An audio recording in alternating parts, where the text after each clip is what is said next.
Et on accueille en plateau Emmanuel Marion, il est infirmier libéral à Calvisson. Bonsoir monsieur. Bonsoir. Je vais laisser la parole à Corentin qui va vous présenter.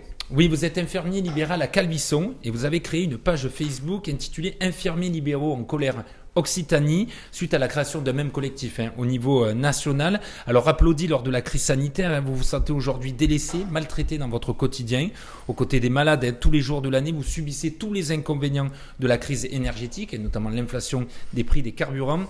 Vous demandez la revalorisation des soins infirmiers ainsi que le retrait de la réforme des retraites. Ce lundi, vous avez carrément écrit à Emmanuel Macron en début de semaine. La première question que je voulais vous poser, qu'est-ce que vous attendez du chef de l'État qui vous reçoive à l'Élysée ? Alors, on attend du chef de l'État déjà que soient renégociés certains accords pour lesquels nous sommes très perdants, puisque voilà, on s'aperçoit, on ne s'est pas aperçu évidemment dans notre quotidien que certaines transformations de notre nomenclature étaient carrément à notre désavantage, malheureusement signées par nos syndicats représentatifs et que nous perdions de l'argent. Ça, c'était une première chose déjà sur notre travail. Effectivement, aujourd'hui, on s'aperçoit qu'on a des coûts de déplacement qui explosent.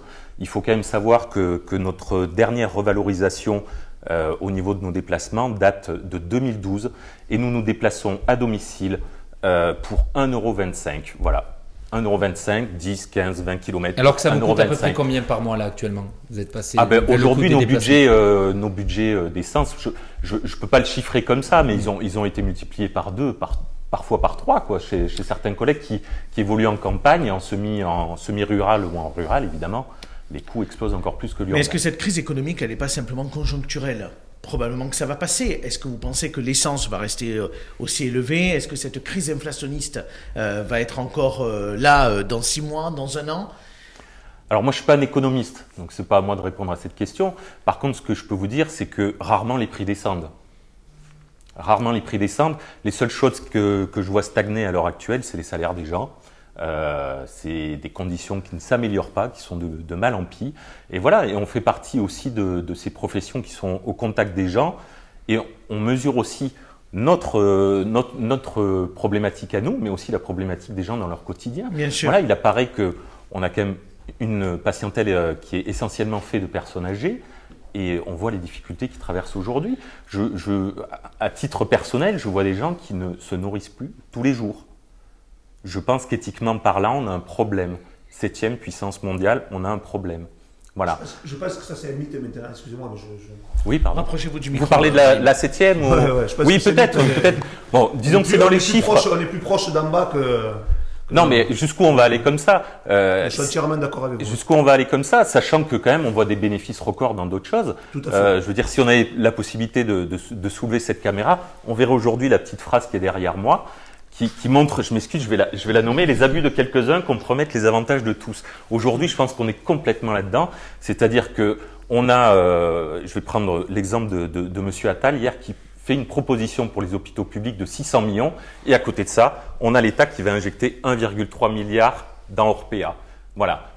Quelque chose qui est privé. À un moment donné, est-ce qu'on va choisir de favoriser les gens, le public, ou est-ce qu'on va, qui cotise pour tout ça quand même, ou est-ce qu'on va choisir de privatiser la santé ? Ça fait plusieurs mois qu'on voit effectivement que le monde de la santé est en crise, que ce soit à l'hôpital, les médecins également, on réclame une augmentation du ticket de la sécurité sociale. Vous, les infirmiers libéraux, vous réclamez également. Est-ce que l'État est capable aujourd'hui de financer pour tout le monde ? Mais c'est marrant que l'État soit aussi frileux, Il n'est pas frileux pour augmenter le gaz, pour augmenter l'électricité, pour augmenter les autoroutes, pour augmenter tout. Mais il est frileux pour augmenter les salaires des gens. Et on nous demande. Je ne parle pas des salaires pour les infirmiers. Non, mais de tout, je parle. On avait reçu également. On est frileux que dans un sens. Il y a quelques mois, les laboratoires médicaux également qui étaient en grève. Oui. Un peu comme les infirmiers, on peut vous dire aussi, pendant la crise sanitaire, vous avez fait beaucoup de vaccins, beaucoup de tests, etc. Et qu'il y a eu une valorisation à un moment donné de toutes ces actions que vous avez menées. Alors, et les infirmiers, certains, je ne dis pas vous particulièrement, ont gagné quand même beaucoup de l'argent pendant cette période. Alors déjà, on nous a demandé d'être actifs. Ce serait marrant, ce que vous me dites, c'est on nous demande d'être actifs, de venir sauver toute une population, derrière on va nous le reprocher. Non, je ne dis pas qu'on vous le reproche. Moi, ce que je trouve étonnant, c'est que voilà, aujourd'hui on se retrouve avec un système qui est déliquescent, qui est complètement en train de mourir. L'hôpital public, concrètement, il est mort, c'est une mort annoncée. Je vais vous donner un exemple très clair. Oui. J'ai amené mon père qui était très malade pendant les vacances de décembre. Il est resté plus de 13 heures aux urgences. Ouais. Un truc de malade, un truc de fou. J'en revenais pas, c'est pas possible. Je l'ai déposé à 9h du matin, je l'ai récupéré à 22h, plus que 13h même, plus tard. Mais moi, je ne suis pas un expert en géopolitique, Abdel et Corentin et monsieur, mais je me pose des questions. Je me dis, voilà, bon, la guerre en Ukraine, elle a bon dos, etc. On est en capacité d'envoyer des tanks qui coûtent tant de prix à des montants incroyables, mais on est incapable de pallier, en fait, à toutes ces problématiques sur la santé, tout ça. Nelson. Je suis pas un expert, mais bon. Ce qu'il faut prendre en ligne de compte, c'est qu'au final, le salaire des infirmiers libéraux, c'est des remboursements de la sécurité sociale. Les remboursements de la sécurité sociale, malheureusement, ont tendance à baisser au lieu d'augmenter. C'est-à-dire que le niveau de vie augmente, les remboursements baissent. Mon ancienne activité professionnelle, je travaillais dans le matériel médical. On s'est retrouvé dans une situation où, au final, le prix d'achat d'un déambulateur pour une mamie, le prix d'achat augmentait pour nous, mais par contre, le tarif du remboursement baissait. C'est-à-dire qu'une mamie qui venait nous voir pour s'acheter un déambulateur, au final, était obligée de payer 15-20 euros de sa poche, alors qu'un an avant, elle n'avait rien à sortir. Si elle n'a pas ces 15 ou 20 euros, qu'est-ce qu'elle fait? Elle marche à quatre pattes, cette dame? C'est une réelle question. Au final, on a une inflation. Mais si le tarif de remboursement ne suit pas cette inflation, au final, le système va tomber. C'est simple. Comment vous voyez la suite pour vous Qu'est-ce que vous espérez? Et qu'est-ce que vous espérez sur les prochains mois? Alors, je pourrais répondre avec des acronymes, puisque on travaille avec des acronymes, nous, les AMI, les AIS, les BSI, etc. Chacun représente une cotation différente. Pardonnez-moi l'expression. Aujourd'hui, on a par exemple en 2019 ce qu'on appelle nous le bilan de soins infirmiers qui a été signé par nos syndicats, qui a dévalorisé notre travail. C'est-à-dire que je préfère prendre les chiffres parce que je ne veux pas vous dire de bêtises. Hier, par exemple, je pouvais gagner sur un patient lourd et grabataire 19,65 € net avec 3 déplacements par jour. Je venais voir cette personne 3 fois, je lui faisais sa toilette, je l'installais, il était propre. Enfin, socialement parlant, on essaye que la personne soit à nouveau dans la vie. Oui, voilà. Il y a un vrai rôle. Donc, et puis le rôle que vous avez, voilà, c'est aussi les points de contact pour ces personnes isolées. Mais alors la plupart de très nombreuses personnes, on est la seule visite de la journée. Bien sûr. Voilà, on est la personne qui alerte les familles, on est la personne qui va se mettre en relation avec les maires, on va se mettre en relation avec les médecins, on va se mettre en relation avec les assistantes sociales. C'est pas notre travail, on va le faire parce que c'est notre côté humain qui fait qu'on ne va pas les fermer une porte en disant c'est bon, il ne se passe plus rien, je passe à la suivante. Ça n'existe pas. Vous n'avez pas d'infirmiers qui existent comme ça, ou alors ils se sont trompés de métier. Je pense que l'empathie, c'est le cœur de notre métier, et je pense que c'est surtout sur ça aujourd'hui qu'on vient nous ponctionner. C'est-à-dire qu'on sait très bien qu'on ne lâchera pas l'affaire pour 2 raisons, parce qu'on est incapable de le faire humainement. Ça, c'est la première raison. La deuxième raison, c'est qu'on n'a pas le droit de le faire.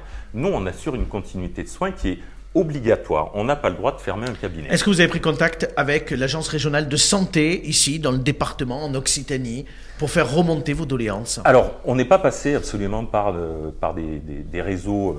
Alors, c'est pas les réseaux, hein, c'est l'agence régionale je parle de santé. de réseaux communs, c'est-à-dire on passe d'une étape à une autre, à une autre, à une autre. Je pense qu'à un moment donné, on est un petit peu comme les gens, c'est-à-dire qu'on a besoin d'actions qui soient directes, quoi. C'est tout. Donc aujourd'hui, on est aussi dans la rue.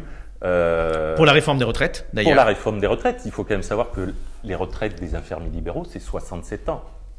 Voilà, c'est pas 64 ans. Donc ça devient difficile pour nous. Je ne sais pas comment on va soigner à 67 ans. Moi, je m'en sens pas capable déjà. Donc voilà. Mais on mène plusieurs actions. La première, c'est déjà d'envoyer des courriers. Alors vous me direz, c'est gentil, on envoie des courriers. On est des milliers à envoyer des courriers aujourd'hui, et on va faire ça par étapes. Voilà. Ça c'est la première étape. La deuxième étape, si on n'est pas entendu, on passera à des systèmes qui sont un peu plus contraignant. Un peu plus contraignant, c'est-à-dire nous on pense en toute dernière, je vous parle déjà de la toute dernière, comme ça on va gagner du temps, c'est-à-dire qu'on va arrêter de prendre des nouveaux soins. On va rester légalement dans la continuité de soins, c'est-à-dire nous avons nos patients, nous continuons les soins. Vous n'en prendrez pas de nouveaux? On ne prendra pas de nouveaux. Et ça va bloquer le système et on verra enfin qu'on existe. Parce que, je vais juste compléter, s'il y a des déserts médicaux aujourd'hui en France, nous, il n'y a pas de trou dans la raquette. Les infirmiers libéraux, il y en a partout. Votre collectif, ici en Occitanie, vous êtes combien de personnes?